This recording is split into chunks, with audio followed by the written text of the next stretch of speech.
3년 전 우리나라를 떠들썩하게 했던 레고랜드 사태 기억하시나요? 2022년 봄 디즈니랜드, 유니버셜 스튜디오와 함께 세계 3대 테마파크로 손꼽히는 레고랜드가 강원도 춘천에 문을 열었습니다. 개장 첫날부터 입장객 1만 명이 몰리며 끝이 안 보이는 긴 줄이 늘어섰고 레고랜드가 지역 경제에 활력을 불어넣을 거라는 기대도 한몸에 쏟아졌죠. 아이들뿐 아니라 어른들까지 레고랜드를 바라보며 꿈과 희망에 부풀었습니다. 하지만 누가 알았을까요? 그런 레고랜드가 불과 5개월 만에 부도 선언을 하게 될 줄. 그리고 그 여파로 대한민국 채권 시장이 패닉에 빠지고 정부는 50조 원 규모의 긴급 자금을 시장에 쏟아부어야 했습니다. 놀이공원 하나가 대한민국 경제 전체를 뒤흔든 초유의 사건. 그리고 이 이야기는 아직 끝나지 않았습니다. 도대체 레고랜드 사태는 어떻게 시작됐고 지금은 어디까지 왔을까요? 이에 대해서 저와 함께 쉽고 간단하게 알아보겠습니다.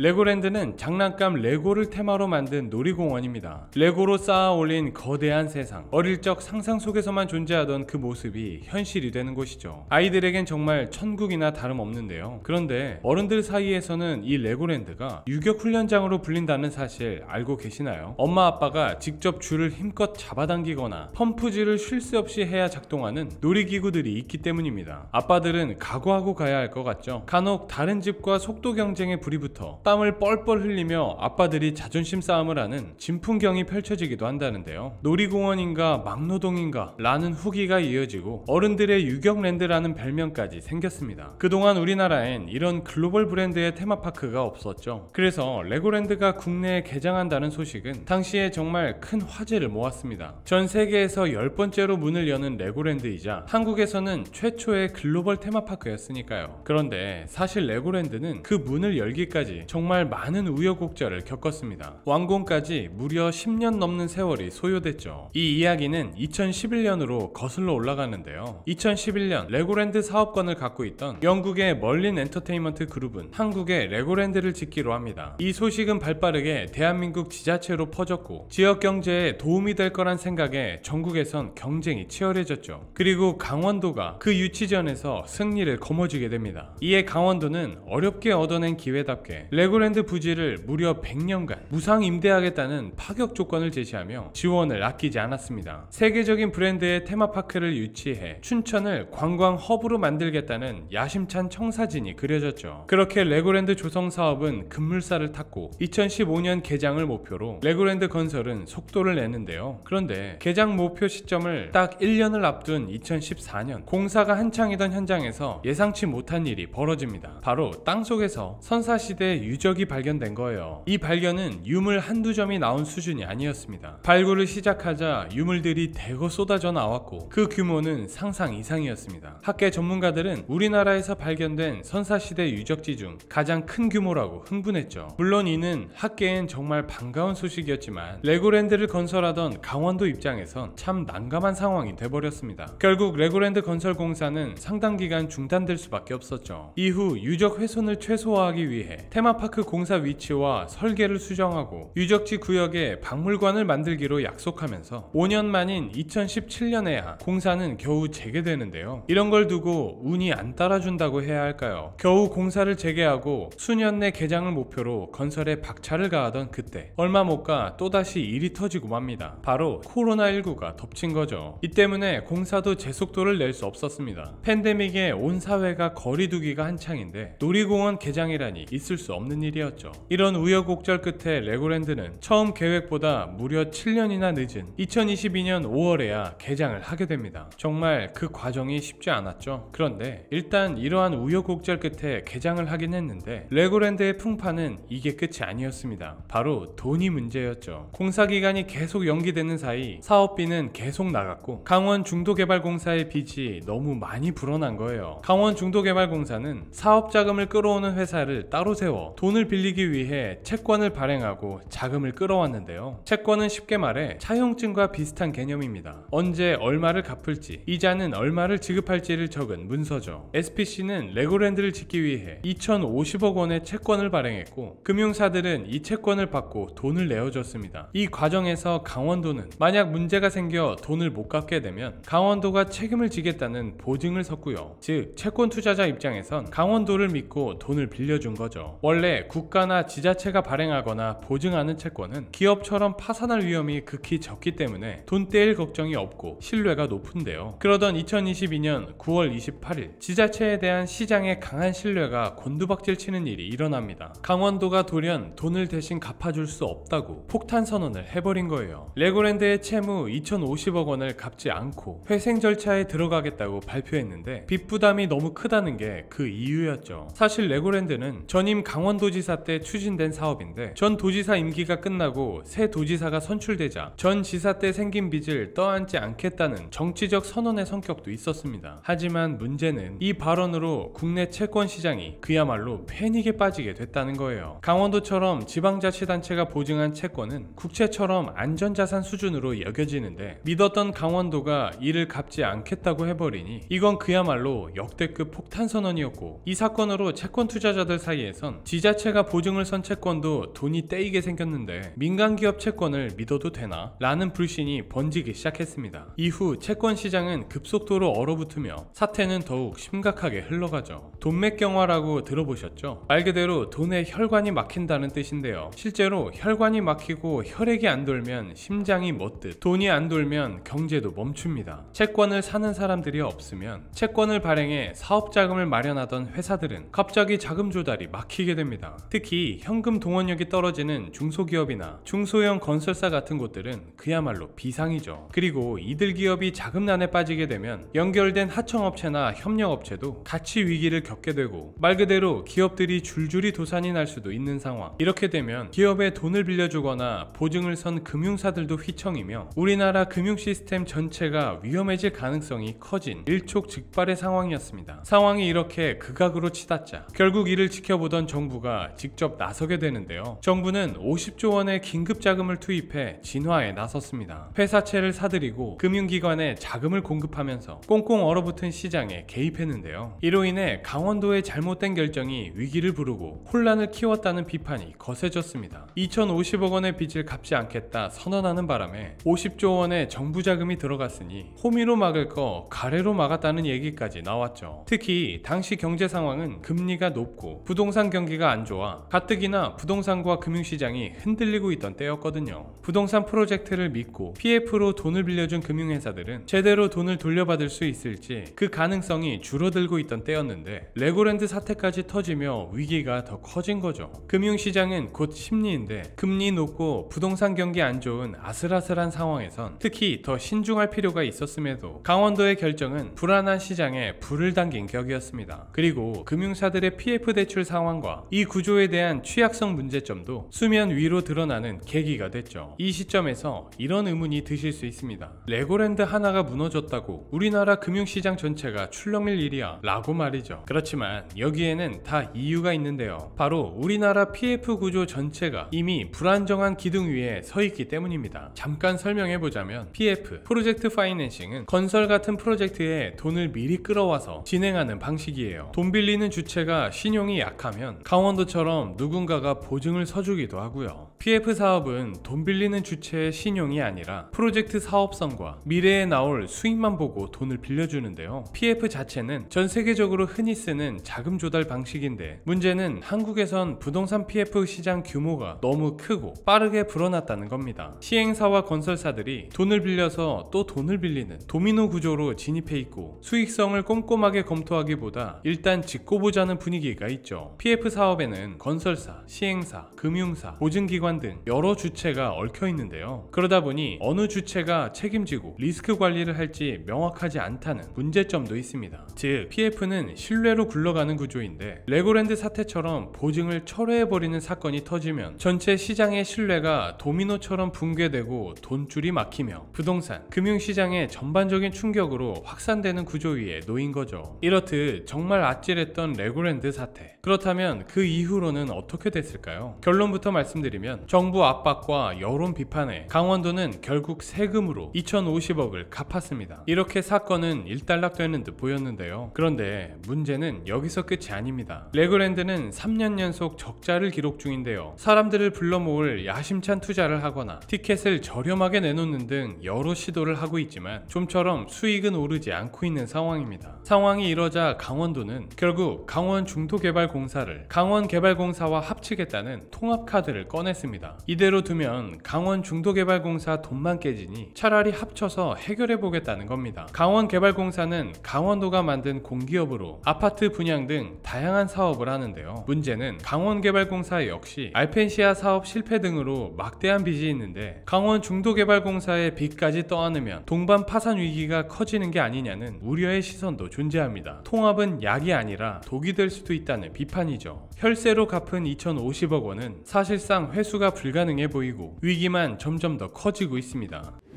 우리나라의 금융권을 뒤흔든 레고랜드 사태. 당시 정부 개입으로 급한 줄도산 위기는 막았지만 무리한 개발과 신뢰 붕괴가 불러온 후폭풍은 지금도 진행 중입니다. 신뢰로 쌓던 성이 한번 무너지면 시장 전체를 뒤흔들 수 있다는 걸 똑똑히 목격한 사건이었죠. 그리고 그 뿌리에 있는 취약한 금융구조는 지금도 여전히 그대로입니다. 겉으론 위기가 지나간 듯 보이지만 신뢰 하나에 의존해 자금을 조달하고 무리한 PF를 남발하고 책임 없는 보증과 정치적 판단은 여전히 곳곳에 잠복해 있습니다. 그 폭탄이 언제 어디서 다시 터질지는 아무도 모르죠. 레고랜드 사태는 끝이 아니라 우리 금융 시스템이 안고 있는 불안의 예고편이었는지도 모릅니다. 3년 전 대한민국을 뒤흔든 레고랜드 사태 함께 짚어봤는데 어떠셨나요? 오늘은 여기까지고요. 지금까지 지식세포였습니다. 감사합니다.